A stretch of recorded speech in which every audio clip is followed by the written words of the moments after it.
So let's talk about car door safety.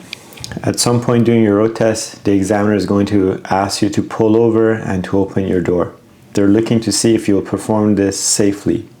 Be sure to check your rear view mirror and left side mirror and shoulder check for any hazards before opening the door. Okay, so imagine you've pulled over here to the side and the examiner says, open your door, right? So examiner's thinking, I wonder if they'll check their surroundings before opening their door. Okay, so students should be thinking, okay, let me check my rear view mirror, my left side mirror, my left shoulder check before I open the door. And if you see a cyclist approaching and is really close and there's a car in your blind spot, then we'll wait till they pass by before I open my door. Okay, and the examiner's thinking, good thing they check for those hazards before opening their door, right? So you don't want to suddenly swing your door open and the bike hits your door and goes flying.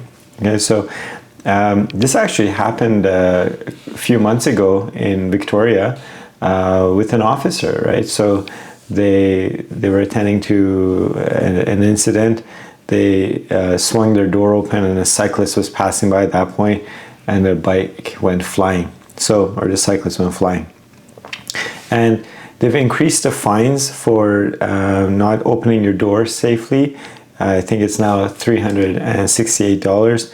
But the fine aside, it's a very dangerous maneuver. It hurts a lot of people, especially cyclists, when people swing their door without opening.